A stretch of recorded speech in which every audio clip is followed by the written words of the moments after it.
Can give it another minute or so before we get started. See if we get more people to jump on. I had some polls in the chat while we wait. All right, I love polls. We want answers. Let's get some answers. We want to hear from our members. We want to hear what's going on.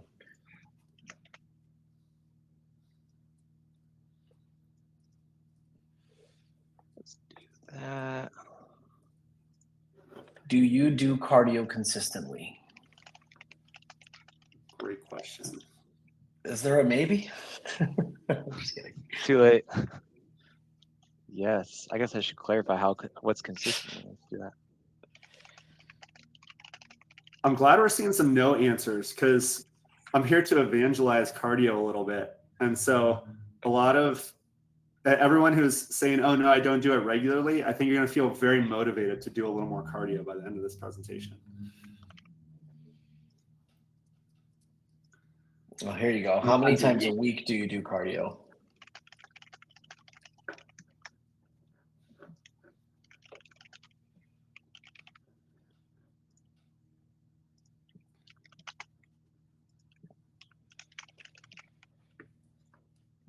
Seeing a good amount.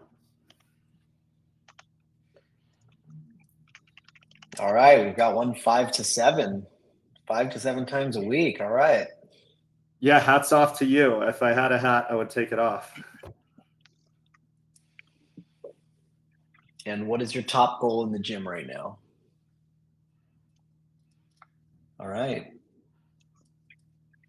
Okay. Well, welcome everybody. We can go ahead and get started. My name is Troy McFarland. I'm the Director of Marketing for Fitness SF. Been with the company for about 13 years, and we've been doing these webinars now for a few months, and hoping that you guys all get some good knowledge out of this, and we're here to help how we can. And I'm joined by Stephen and Michael, our expert trainers. So I'll let you take it over, Stephen, and introduce yourself. That sounds great. Thank you, Troy. Yes, name's Stephen. I'm a trainer at the mid-market location. This subject is very near and dear to me. I started at the gym when I was 16, and now I train people at the gym. I've learned so much in my time here, but one thing that I've learned how to do through being a gym member is run ultra marathons. So far I've run 7 ultra marathons. I'm getting ready to run my 8th ultra marathon on January 3rd. And there's nothing more cardio than running an ultra marathon. And so we're going to be going through cardio training, how to do it, how to get great results, how to build your health, longevity, how to lose body fat, how to build muscle or keep muscle even while you run. Because not to toot my own horn, but I'm pretty jacked for an ultra runner. Like you don't see a lot of muscly ultra runners out there. So thank you. All right, and I'm Michael Cockrum. I've been with the company for 12 years. I'm a personal trainer and manager at the Castro. Background in nutrition science. Most of my workouts focused on hypertrophy, building muscle, of course, nutrition. So cardio is something I definitely need to improve and start doing more. And I'm curious to see, Steven's recommendations and learn more about why we should do it. I know it's kind of common thing. Most kind of gym bros, they don't do cardio. You could lose fat without doing cardio, but there's other reasons to do cardio for your health. So curious to learn more about exactly what we're going to cover today. So I think that's probably a great segue to go ahead and get started. And, I always like to open with, why is this important? Why should we talk about cardio? Why do we want to incorporate cardio in our routine? And so here are the top 10 reasons to do cardio according to the Mayo Clinic, right? And so it helps you maintain your body weight. It improves your immune system function. It can help you manage health issues. So things like high blood pressure, cholesterol, and blood sugar levels. It has a big impact on all of those things. It maintains your cardiovascular health, so it keeps your arteries and blood vessels clear. Keeps you independent as you age, because it's very important to maintain body function so that you can keep your independence as long as possible. And of course, the fitness benefits are great. So you're going to have more stamina, more energy, You're going to recover faster between sets, recover faster from workouts. And so it'll increase your stamina, fitness, and strength. You'll certainly reduce a lot of health risks, especially for chronic conditions. We could say that the heart is the most important muscle in the body, right? And so you're strengthening your heart. And you will release chemicals in your bloodstream that make you feel better. So this is actually a wild statistic. They did a study where they compared exercise to antidepressants, and they found that exercise, specifically cardio exercise, matched the efficacy of an antidepressant medication in terms of improved mood, which is absolutely bananas, right? That is bonkers. And the craziest part is that if your cardio exercise was dance specifically, that was even more effective than antidepressant medication. So I kind of wonder, like, how come we don't go to the doctor and we're like, hey, I'm depressed. And they're like, here's a prescription for a Zumba class. You need to take this 3 times a week. Come see me in a month. Right. And that makes a lot of sense, Stephen, because on the one side, you're getting cardio, and on the other side, you kind of have artistic expression, which is another form of release, right? So, yeah, that's really interesting. It's probably that and being social too. That's like a big social thing about it. And it's hard not to have fun if you're dancing, and fun and depression, those are like oil and water, and you can't have fun and be depressed at the same time. So yeah, we could unpack why it's so effective, but I think the point is that it is effective and that we want to get those benefits. And probably the biggest benefit, and we were just discussing this before the call, Troy, you were watching that 60 Minutes episode. The number one metric for longevity is what, Troy? Your VO2 max? Exactly. So VO2 max is the health metric for cardiovascular fitness. We're going to talk about how to improve that, and that's really going to contribute to everyone's longevity. So now that we know why cardio is important, let's talk about what it is. And so, everyone on this call, we have a gym membership, right? We understand that fitness is important. It's valuable. We all value keeping fit. We value strengthening our muscles. Well, cardiovascular exercise, in a way, you could just think about this as strengthening the heart muscle. And so we're strengthening the heart as well as the lungs and the supporting systems. And so let's take a look at the anatomy that goes into cardiovascular exercise. We'll come back to this slide in a second. But so the primary thing we want to consider is the heart, right? And so this, it's going to beat 100,000 times or more during the day. The heart drives oxygenated blood around the body. It drives all blood around the body, oxygenated or deoxygenated. And so cardiovascular exercise is a workout for your heart muscle. What you might not realize is that you have other muscles all throughout your body in your blood vessels. So if you look at that blood vessel picture in the lower left, you can actually see this connective tissue layer on the outside. And then on the inside, there's something called the endothelium, okay? And then there's this layer in the middle, smooth muscle, okay? And what you might not realize is that all of your arteries are wrapped in, and veins actually, all your blood vessels are wrapped in muscle. And these muscles contract to send blood to certain parts of your body or to send it away from other parts of your body, which I think is so cool. So let's say you go to the gym, you get on the treadmill, you start to warm up. What your body will start to do is contract the smooth muscle of the arteries that send blood to your digestive system and intestines. And it will restrict the amount of blood that goes to those organs. And it will increase the blood flow, excuse me, it'll increase the blood flow to your working muscles and to your heart so that you have more blood and more oxygen to send to the muscles. And so when you're doing cardio, you're actually working out these tiny muscles in your blood vessels, which is wild. I think it's so cool. So we're working the muscle of the heart, we're working the muscles of the blood vessels. We're giving our lungs a workout. Okay, our lungs are where, you know, our blood goes to interact with the air and release CO2 and absorb oxygen, which then it delivers to the body. And then going back to the veins for a second, there's this really cool feature in veins. Okay, and so you can see it both in the picture on the lower right and in the picture on the lower left. All of your veins, okay, they're going to be generally a little more superficial in your body, whereas the arteries are going to be really deep in there. Okay, you know if you're looking at a vein because it looks blue under your skin, right? Why does it look blue? Troy or Michael, any ideas off the top of your head? Something to do with oxygen. Until it hits oxygen, it doesn't turn red, right? Exactly. So the reason your veins look blue is because the blood doesn't have any oxygen in it. It's going back to your lungs to get more oxygen. That's why veins look blue, right? Once it gets oxygen, it turns red again. And that's why when you bleed, it's always red because there's oxygen in the air, your blood's touching the air, it turns red.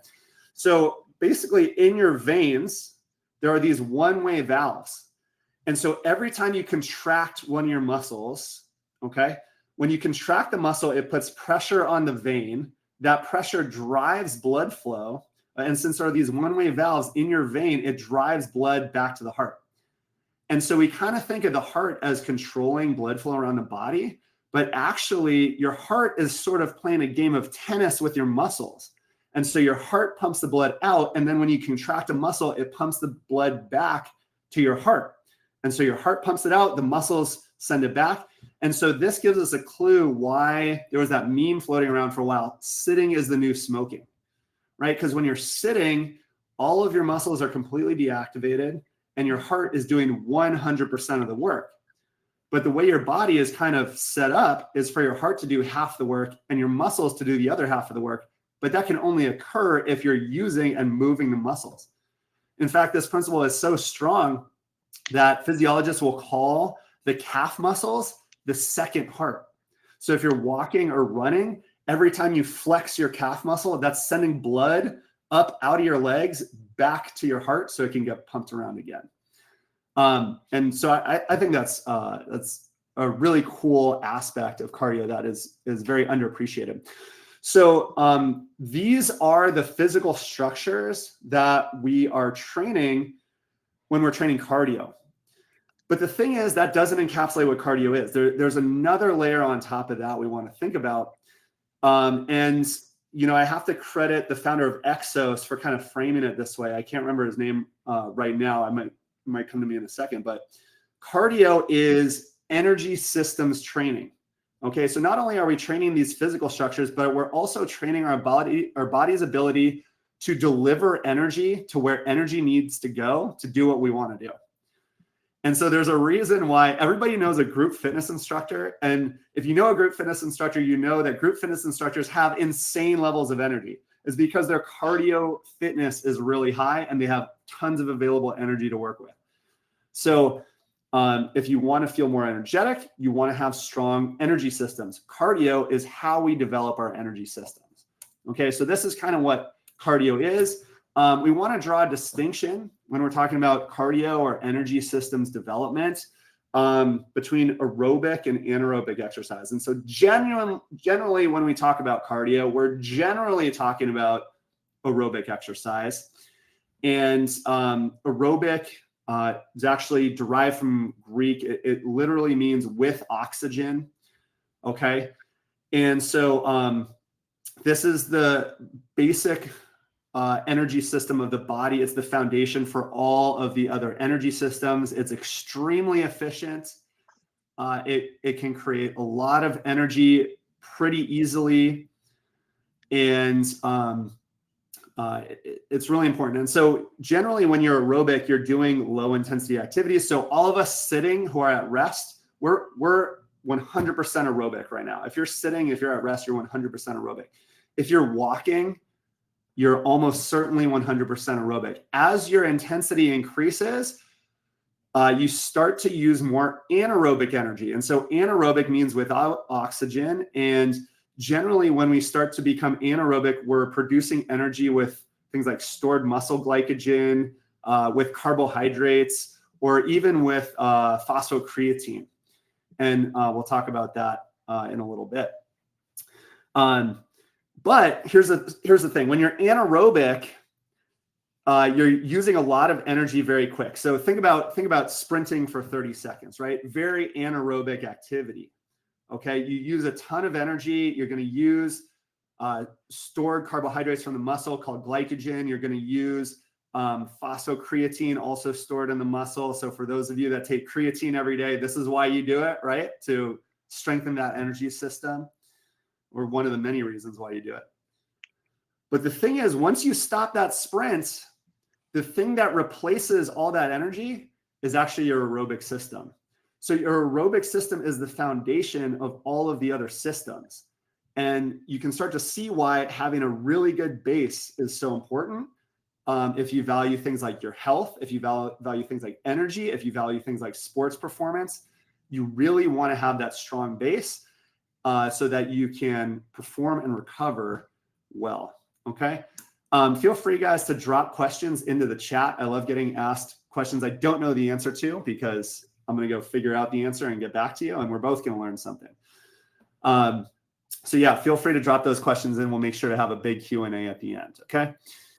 Now that we've talked about why it's important, what it is, what structures are involved, okay, let's talk about how we measure cardiovascular fitness, because this can give us some good clues on how we can get really fit. And so the first number that everybody is very aware of is heart rate. And heart rate is really simple. It's just the number of times your heart beats in a minute. The average resting heart rate for men is 60. The average resting heart rate for women is 70. And then as your power output increases, that heart rate will increase to match your power output.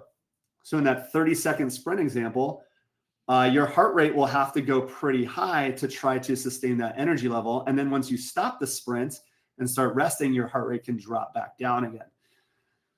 One measure of fitness actually is your resting heart rate. And so the more fit your heart is, the more fit your cardiovascular system, I should say, is, the lower your resting heart rate will be, up to a degree. It is absolutely possible to have a resting heart rate that is too low. But generally, the more fit you get, the lower that heart rate will get. So we have heart rate. A lot of cardio-based exercise is measured off of heart rate. Think about the machines at the gym with the metal handles, right? You grab those metal handles, your heart rate pops up on the screen. You can see what it is. Or for those of you who have a smartwatch, like a Garmin, like I have, or an Apple Watch, a fitness tracker, those will also tell you your heart rate during activity, and even track how much time you spend at each heart rate level, which is extremely useful. And we're going to talk about that in a future slide. So heart rate is definitely probably the primary thing I would look at. We could also talk about stroke volume. And so stroke volume is just how much blood does your heart push out on each squeeze. So heart rate is the number of times your heart beats in a minute. Stroke volume is how much blood your heart pushes on each squeeze. And as you get more fit aerobically, especially with activities like running, your stroke volume will increase quite a bit. And so your heart becomes much more efficient at pumping more blood with the same amount of beats. And so that's a very useful thing to have. And so we want to think about stroke volume. Okay. Then if we take those two numbers and multiply them together, we get our cardiac output. So if we multiply heart rate, how fast the heart is beating, and we multiply that by how much blood the heart is sending out on each beat, we get the cardiac output. And so this pretty closely matches your body's power output, right? Because your body's delivering oxygen to create energy to match your power output. And so it's a good proxy for whatever your power output is. Now we get to VO2 max. And so this is that really important metric, probably the number one most important metric for longevity. So anybody on this call who wants to live a very long time, which hopefully is everyone, you want to pay attention to your VO2 max. And so what VO2 max is, it's the maximum amount of oxygen your body can utilize And generally that's going to be at a very high intensity because it's maximal, right? It's maximal. Yeah, and Stephen, we just FYI, we have a couple polls out there right now that Michael and I dropped. So, oh yeah, about wearables and if people know their VO2 max, and we're curious to know if people know theirs. Oh, great! So, yeah, let me switch over. Just wanted to mention that. A lot of people put no, so maybe you could also explain how do you determine your VO2 max? How do you get that number? Oh, totally. Yeah, and absolutely, we'll go over that. So most people, 19 people don't know their VO2 max. VO2 max is very tricky to figure out. I believe the Apple Watch will give you a predicted VO2 max, which is not especially accurate, but it used to be, in order to measure your VO2 max, you had to go to a university and they'd hook you up to something called a metabolic cart, and you'd wear this face mask that makes you look like Bane, and they'd make you do a maximal run on a treadmill, and you have to breathe through this mask. So you're kind of suffocating, and they're making you run as fast and as hard as you can while suffocating in this mask. And then when you are completely exhausted and more or less like fall off the treadmill, they're like, oh, congratulations, you were able to use this number of milliliters of oxygen per kilogram of your body weight per minute. Congratulations, there's your VO2 max. So actually, it was a very hard test to undergo because it's a maximal test. You have to like absolutely go all out. But technology being what it is, we have some much better ways to calculate VO2 max now. And actually, Michael has access to one of these tools. And so for anyone who wants to get their VO2 max measured, definitely reach out to Michael at the end of this call. Because we have a tool at the gym where we can much more easily measure VO2 max and cardio fitness and custom tailor the heart rate zones to your individual fitness level, which has been shown to increase the rate at which you get results. So it's a really good thing to do. But and Stephen, we do have a couple. We have a question in the chat as well. Absolutely. Let's see. Oh, chat. There we go. Thanks for calling that out. So for seniors who run risks at sprinting and intensity for anaerobic stimulation, will cortisol output create a conflict?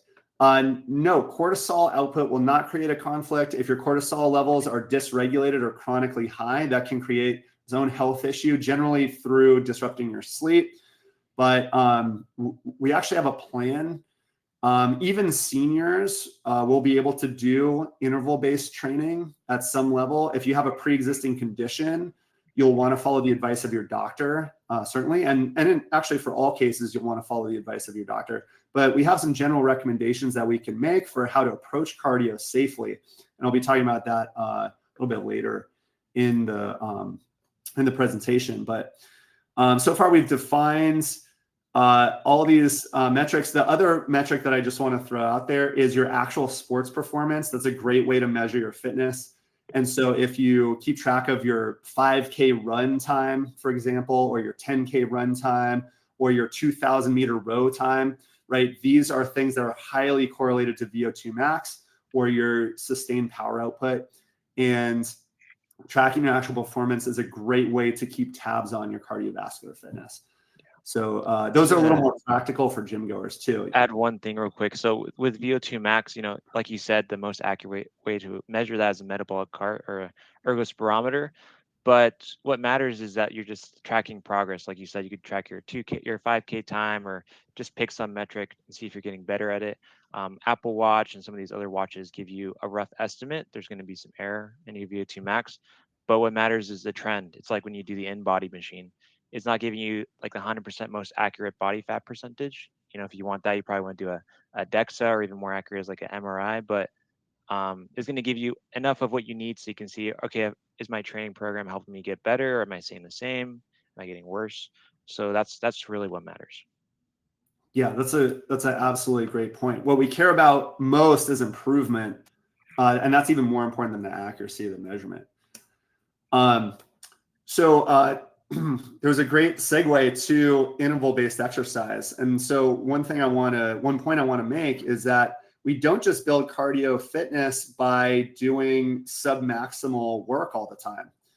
It's actually been shown to be very effective to do bursts of very intense effort and then recover.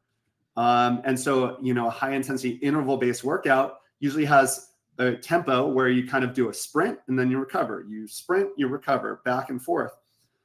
And like I said before, the foundational system that helps you recover from those efforts is your aerobic system. So when you do a sprint and recover, you are actually getting cardiovascular benefit as your cardio system works hard to replace the energy that you just used.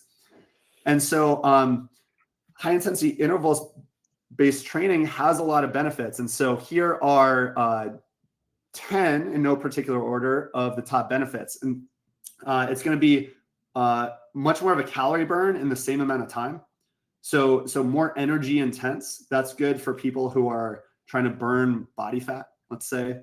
You can also create something called an afterburn effect, where when you do those sprint recover intervals, you actually go into a kind of a oxygen debt that then your body's metabolism will upregulate for 36 to 48 hours following that bout of effort. So you're actually literally revving your metabolism up and then you're also going to increase your metabolism in the long term as well. So it's kind of a double whammy.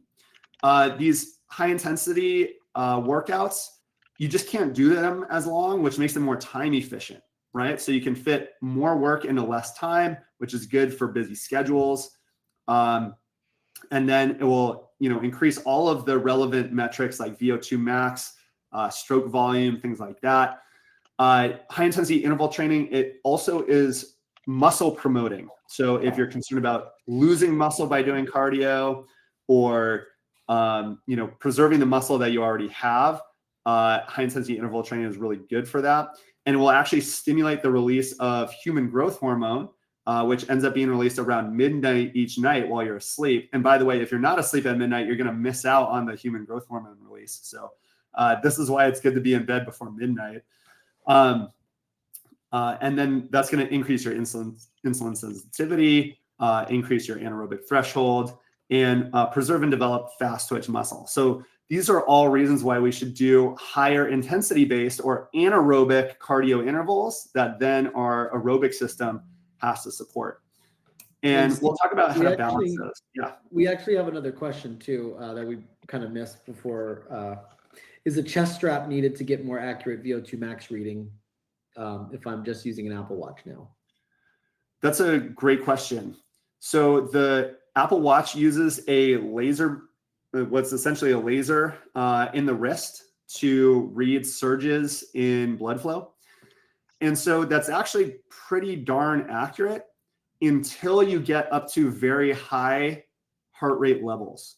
And once you're in those really high heart rate levels, it starts to break down a little bit. And so what we need in those high intensity sessions is a chest strap, because the chest strap is actually sensing each contraction of the heart. So it will be very, very accurate at whatever level, even those high intensity levels. That said, the Apple Watch is enough to get the job done. It's a great entry point, right? So if you have that, great, use it. But if you want to level up your cardio, especially if you're doing more intense, high intensity intervals, you're going to want to get that chest strap. And you can get a chest strap. They're pretty affordable. You can find some online. I know Wahoo makes a good product. Garmin has one. Personally, I really like Morpheus. So I would really recommend the Morpheus chest strap. That one runs about $90, but you can get them for as much as half that. If you go with a different brand, they just might not have all the same features. So I'll actually just type that in the chat, the Morpheus. Yeah, and there's also, I think, Polar. I think we use those. We use those, yeah. And then MyZone as well. Oh yeah, I've used MyZone. That's a good product too, and Polar. So it can be pretty affordable, and it lasts for a very long time. So definitely worth the investment. Let's talk about some myths that have to do with cardio. We'll do some myth busting here. And Michael, this addresses something that you mentioned before the call. The first myth is cardio kills your gains. Okay.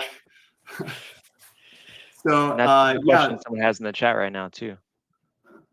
Oh yeah, I'm gonna switch over. And you had some personal experience with this, right, Michael?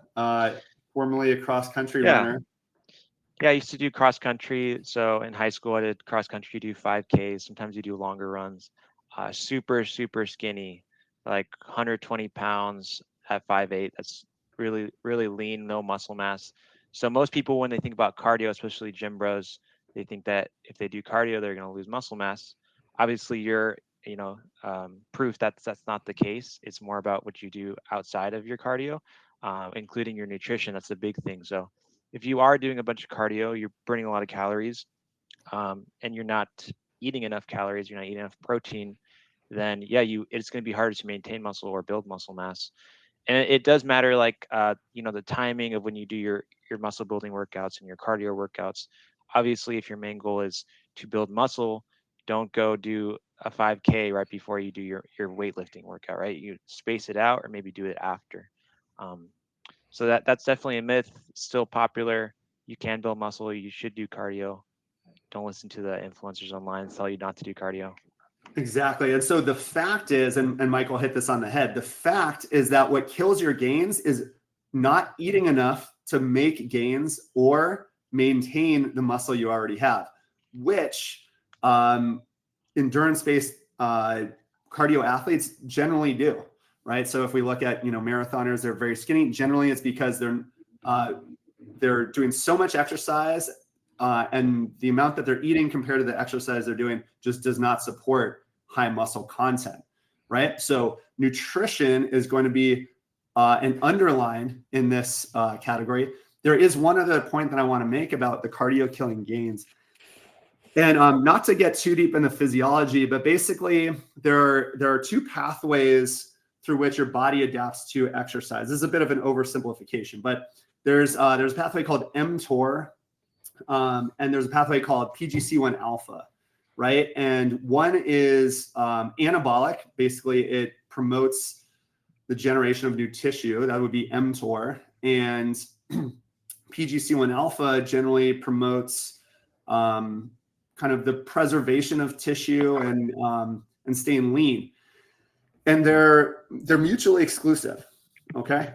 So if you trigger PGC1 alpha, mTOR will not activate. And so there's a really easy fix, okay? And the fix is this. It's very simple.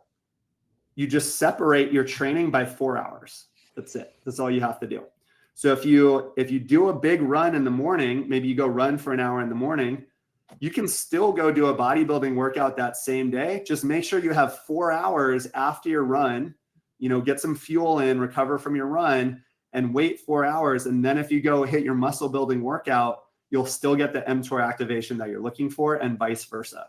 So all you have to do to avoid killing your gains is just separate your cardio training from your muscle building training by 4 hours. And that's also partly why we tend to separate resistance training from cardio training in the gym, and generally don't do it in one big session. Although you can, we could unpack that further, but that's the main reason. Okay, I think we really nailed that one. Let's go to the next myth. 10,000 steps a day is all you need for cardio. And so this is a myth because those 10,000 steps, they're just walking steps that you take throughout the day. It's healthy to get 10,000 steps, but we also need to rev our metabolism up. We need to challenge our body a little bit so that it adapts, right? And if you're just getting 10,000 steps a day, you might not be hitting the intensity that you need to hit in order to create an adaptation. So 10,000 steps a day, while it is very good, it's not the only thing that you need. And also, there's nothing magic about the number 10,000. Based on the research that I'm familiar with, a better threshold to think about is 7,000. And so if you are at 7,000 or above, you tend to have a much lower statistical risk of chronic health issue. And if you're below 7,000 on average, you have a higher risk of chronic health issues. And so when you're monitoring your step count, try to hit 7K or above. And that might mean going on more walks. It's going to be really good for you. It's going to be very healthy psychologically and physically. Okay. So, yeah, 10,000 steps a day. It's a myth. That's all you need. Any comments on that one, guys? I think I heard a rumor that the 10,000 steps came from some company, selling pedometers, and that was they just made it like an arbitrary goal. So yeah, the 7,000 is what I've heard as also. It's like kind of the more established benefit zone. Great. I'm gonna power through these next few just because I want to make sure we get through all our material today. So myth: cardio makes you weak. That kind of goes back to that first myth. Does cardio kill your gains? Well, it doesn't have to, right? It could if you're under eating. It could if you're not managing your training load. But actually, cardio is going to make you stronger, fitter, faster, and make it easier to build muscle. So, one recommendation I have for anybody trying to build muscle: if you don't do any cardio, you're actually hurting your ability to build muscle. Myth: walking isn't real cardio. Actually, walking is a very powerful form of cardio. There was actually a bunch of research done on the Japanese walking workout, which all of you can try. All you have to do is walk at a very brisk pace for 3 minutes, and then walk at a leisurely pace for 3 minutes. Alternate that back and forth for 5 rounds. And that was shown to have a much greater impact on aerobic scores than just regular walking by itself. And so walking, even though it's a low intensity stimulus, still can have a big impact on your health and your aerobic fitness. Really helps you build that aerobic base. Okay. And that's also why getting, 7K steps a day is beneficial, is because all of that is essentially walking. Cardio is best for fat loss. This is a myth. For fat loss, we want a balance of resistance training and cardio. Generally, if you just do cardio for fat loss, we might see just overall weight loss where you're losing muscle and fat at the same rate, which leaves you with the same body fat percentage when you finished as when you started. When in reality, the goal is to actually improve your body fat percentage to be leaner, but maintain the aesthetic shape that muscle provides, right? So we want to affect body fat percentage, not just overall weight loss. So having a mixed program with resistance training and cardio is going to be best for that. Longer cardio sessions are always better. This is also a myth. Probably the most famous example of this is the Dr. Izumi Tabata studies. Anybody who's been in the gym long enough is probably familiar with the idea of Tabata, which is like 20 seconds of work with a 10-second rest, repeated 4 times. So you just do 20 seconds on, 10 seconds off. Well, that comes from this Japanese physiologist who showed that taking speed skaters, he had one group do the Tabata protocol 3 times a week, and the other group do an hour of steady state cardio 3 times a week. The Tabata protocol only lasted for 4 to 5 minutes, but the Tabata protocol athletes saw much greater improvements in all of their cardiovascular metrics compared to the hour of steady state cardio. And so he showed that duration is not what drives adaptation, that intensity is a stronger driver of adaptation. And so longer is not always better. We do want to do some long sessions because long can be good sometimes, but we want to make sure we have intense sessions as well. We'll talk about how to mix that up. Myth: you can out cardio a bad diet. Yeah, no, you really can't do that. Especially if you're trying to lose body fat. Trying to lose body fat primarily by increasing your activity can really backfire in a number of ways. Number one, it can drive cortisol levels up, which we were talking about before, which is going to make it kind of more difficult to maintain muscle and more difficult to lose weight. So the best approach is to balance your energy intake and your macronutrient intake with your training load. So you don't have to just kill yourself with cardio, where you can actually do like a reasonable amount of cardio and still get the results that you want. And if you want to know more about that, I suggest talking to a personal trainer, setting a consultation with a trainer so you can discuss how to organize your fitness routine so you can start seeing those results without having to overdo the cardio. Myth, form doesn't matter. Form actually does matter a lot with cardiovascular exercise, especially running. You're doing tens of thousands of reps every workout. And so any little deviation or fault in your form is going to be multiplied by 10,000 or more, which can actually lead to some issues. So it's really worth investing in learning the proper form, both for running and running mechanics, as well as cycling and rowing. For example, getting your bike set up so that it's like really tailored to your frame will make a big difference compared to just like riding a random lift bike that you found on the street, right?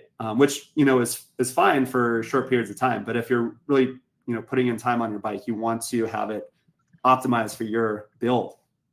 All right. And finally, cardio is boring. Well, many forms of cardio are repetitive in nature, like running and cycling. What makes them interesting is you're moving through the environment, right? Which is cool. Generally, I like to run outside of the gym. If I get on the treadmill, I make sure to have my headphones in. I'm listening to an audiobook, listening to a podcast. I'm making it interesting and exciting for myself, or maybe even music. Other styles of cardio, in fact, there are ways to train cardio where you're moving around multiple directions. It's very agility based, rotation based. And I mean, if anybody has played soccer is a great form of cardio training that is not boring, right? So it's just about finding cardio that works for you and that you find entertaining. And there are lots of ideas. Again, if you want to explore that further, I recommend setting a consultation with a trainer. And Steven, we got a couple more. I think we might want to wait because we're at 41 minutes right now.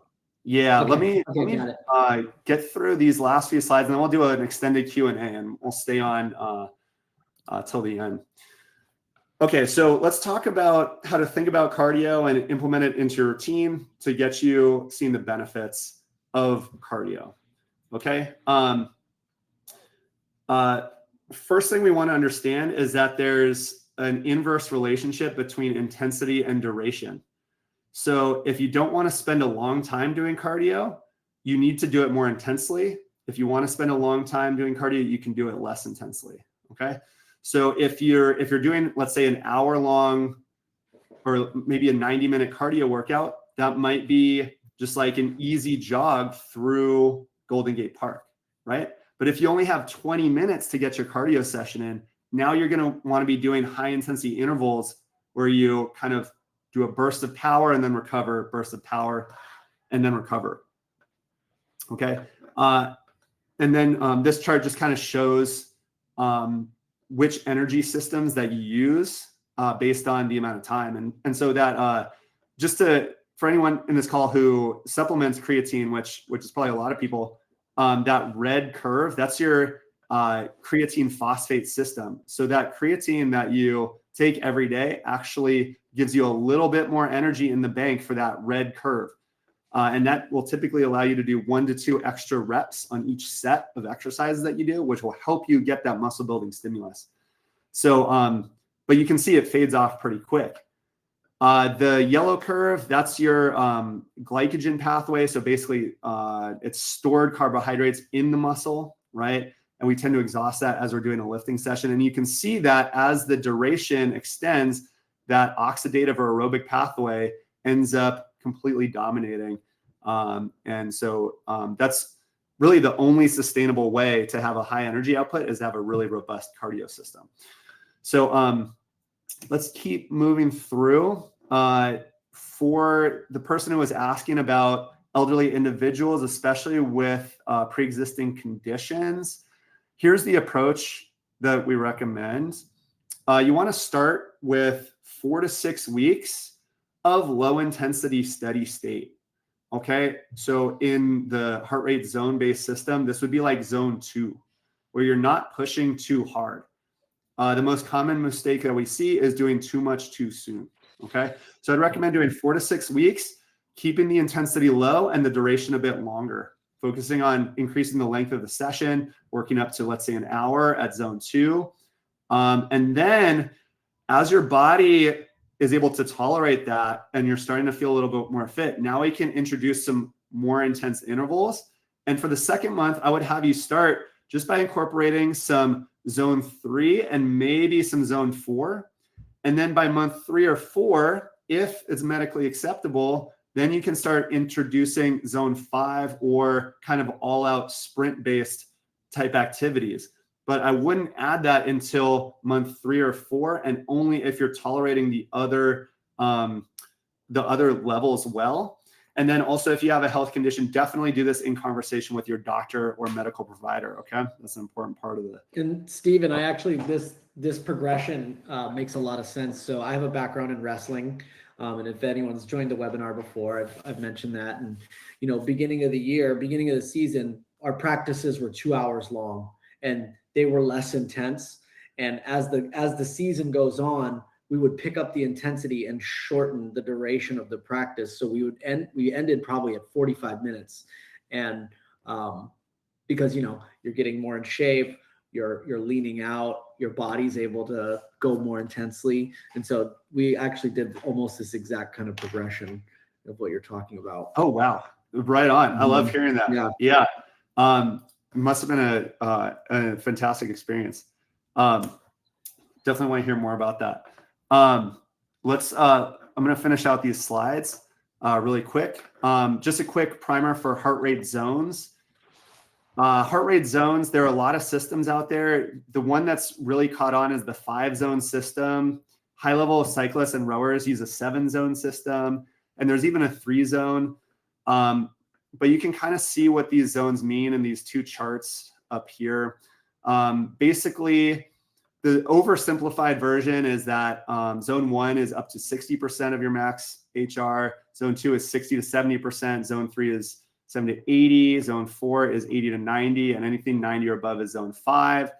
The reality is that zone 3 is going to be kind of started and ended by what's called your aerobic threshold and your anaerobic threshold. So zone 3 starts when what that means is that your blood lactate will start increasing at a certain power output. And so once that blood lactate starts increasing, that's your first lactate threshold. And then when it starts like exponentially increasing, that's your second threshold. And so zone 3 is kind of in the middle of those two. And so actually Michael has this tool where we can actually calculate your LT1 and LT2 right in the gym along with your VO2 max. Pretty cool tool. I've done the assessment myself. So anybody who is interested in getting some personalized heart rate zones for their training, definitely reach out to Michael and do this service because it's pretty neat. Yeah, you've probably heard the benefits of zone 2. That's like moderate intensity, very good at promoting mitochondrial density, basically building your base. Zone 4 and zone 5, those are going to be those high intensity levels where you're doing the high intensity interval training. And then you're probably going to drop back down and recover in zone 2 and then try to push into zone 4 and 5 again. As a general rule of thumb, zone 3 tends to accumulate some fatigue while not necessarily giving you the best stimulus to get fitter. So a lot of like really high level endurance athletes will actually try to stay out of zone 3 and they'll try to either get in zone 4 or 5 and then get back down to 2. Staying as much out of 3 as possible. But for most people, you're going to get benefit from all 5 zones, and you should be in all 5 zones at least some of the time. And so here's a strategy that will allow you to do that. Okay. And so this graph right here, this is from our partner, the Institute of Motion. And this horizontal line represents your lactate threshold or your LT2. And so there are 4 kinds of training that we want to engage in. And so if you just rotate between these 4 quadrants, then you'll be getting a good amount of variety in your cardio. And so SIS stands for sub-threshold intensity steady state.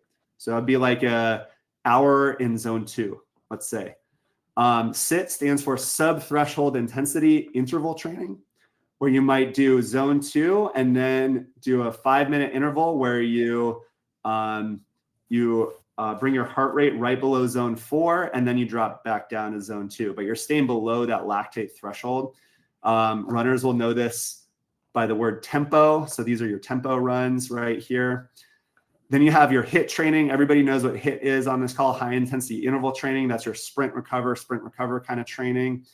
And then the HISS training, that's high intensity steady state. That's gonna be like racing a 5K as fast as you can if you're a runner, or like doing the CrossFit workout Murphy, for example.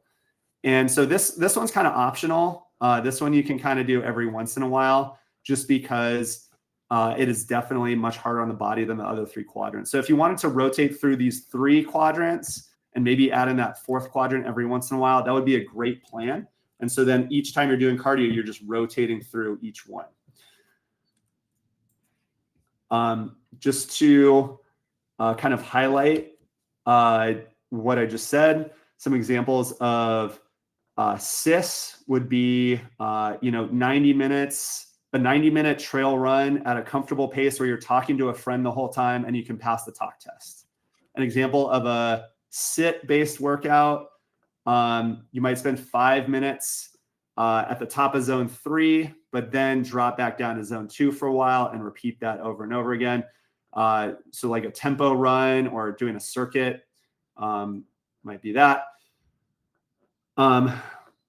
We talked about high intensity steady state. So that would be like a 5K run or like a really intense interval circuit workout. And then HIIT training, I'm going to give you a HIIT workout that's really good. So that's going to be an interval lasting 10 seconds to 4 minutes with an appropriate recovery interval. Okay.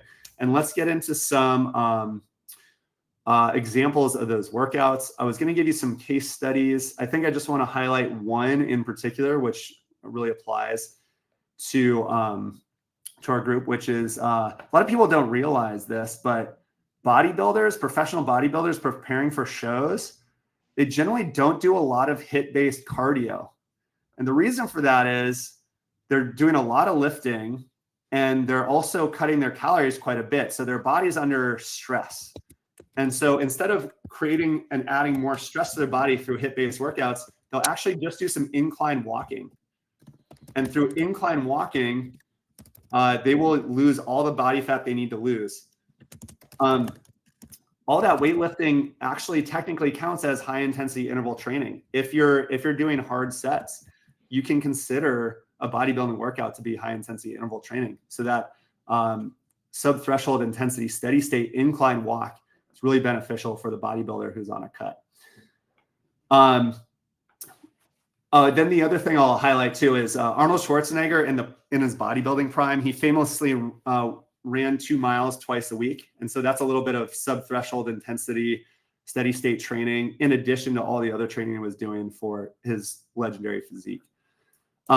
Let's move on to these workouts. So you have some stuff to try when you hit the gym, and then we'll hit questions. So then the top workouts that I'm going to recommend you guys, some of these may sound familiar to you. The Norwegian 4x4 is one.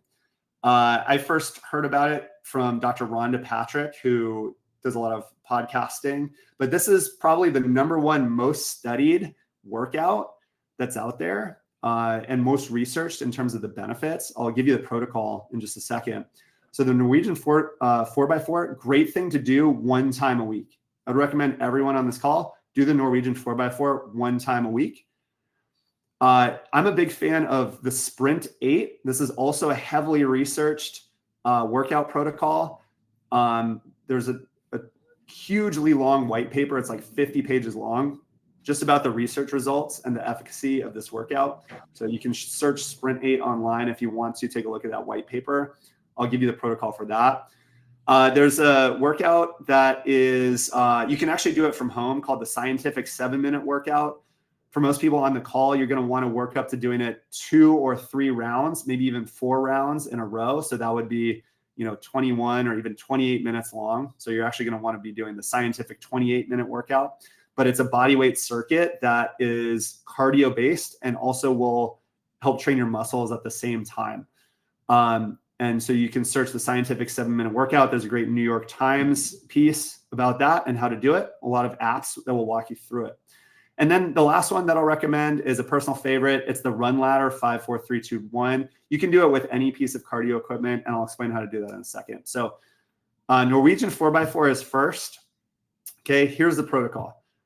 you want to use an airdyne bike. So like the bike with the handles that you push and pull, that's probably the best tool to use, or you want to run, but you want to use some full body cardio. I think rowing would also be acceptable, but you really want something that uses the entire body to really get that cardio working. You want to do a 10-minute easy warm up. This is super important. If you don't warm up, you're not going to get the benefit of the workout. Okay. So get 10 minutes warming up. We're talking zone 1 or 2. Okay. After your 10-minute workout, you're going to do 4 minutes at what is essentially an all-out pace for those 4 minutes. So you want to be at 85 to 95% of your max heart rate. You want to hold that as long as you can. Once you finish that 4-minute interval, you're going to go right into 3 minutes of recovery at like a zone 2 pace. And you're going to repeat that 4 rounds. So that's 16 minutes at 85 to 95% of your max heart rate, and then 12 minutes of total recovery. And then you'll finish with a 5 to 10 minute cool down at an easy pace. And this is really going to drive that VO2 max up through the roof. Feel free to read those white papers about it. And Stephen, yeah. just because we're got 4 minutes left before the hour, Yeah. Stephen can send these slides to anyone that wants them. I just dropped Stephen's email in the chat. So please email him, and then you can get the rest of the workouts that he's recommending. But I think for the last couple minutes, we can just take some questions. Okay, that sounds good. Yeah. So does anyone have any questions? You can drop them in. Yeah, and hope you all enjoyed the content. I think we got to go up to Eric. He said, I read somewhere that cardio at the same time as muscle recovery takes away the nutrients that would have gone to the muscle growth in real time, thus slowing muscle growth. I mean, it's more kind of a statement question. Yeah, that kind of goes back to what you were saying, Michael, about the reason a lot of endurance athletes are skinny is not necessarily because cardio kills your gains, is because they're just not eating to support their muscle levels. Yep. So there is some truth to that. It's a little bit more complicated than that, but like I said, separate your lifting from your cardio by 4 hours and no problem. Make sure to, have your post-workout nutrition. No problem. And then the next question is, I walk fairly briskly for about 2.5 miles every day at lunch. I lift weights around 6 p.m. Do I need to add intermittent running to my walking, or is the walking enough for cardio fitness? I would recommend, Craig, that once a week you add intermittent running to your walking. Or maybe just once a week you do the Norwegian 4x4 at the gym, because that walking is great, super healthy. Keep doing it. That's going to be your sub-threshold intensity steady state. We want to make sure that we're also getting some VO2 max work in there to drive your maximal uptake. And you're not going to get that from walking, and you're not going to get that from doing weights. So I would say once a week, add in that Norwegian 4x4 protocol, and you're going to have a pretty golden routine there. And then from Vince, is it true you need to get your heart rate up to zone 4 or 5 to make VO2 max gains? If so, how many minutes per week of zones 4 or 5 activity are needed? That's a great question. So yes, there is some nuance here, but generally speaking, zone 5 is working out above your VO2 max. And so that will be the primary adaptation.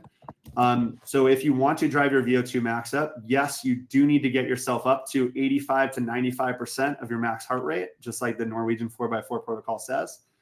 Otherwise, you won't be driving that adaptation. How many minutes per week? Well, 16 minutes is plenty, right?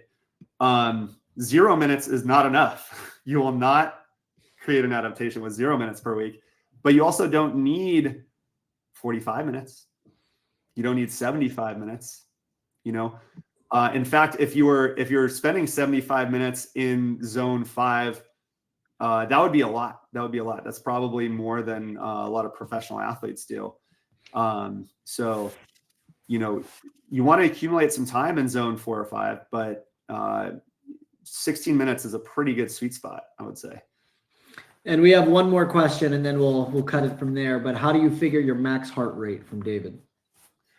That's a great question. So you can estimate your max heart rate by doing 220 minus your age, but keep in mind that is an estimated max. So for athletes, your real life max is probably higher than your estimated max. But again, that is a good place to get started.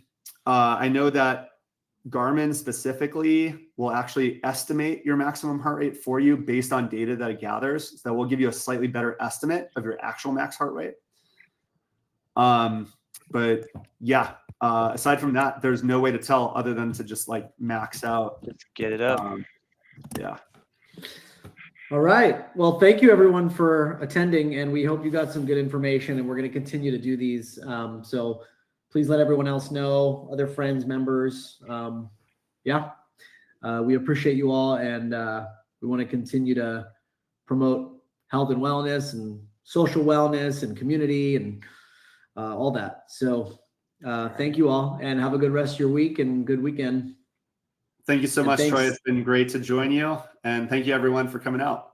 Yeah. Thanks, Stephen. Thanks, Michael. All right. Bye. Thank you.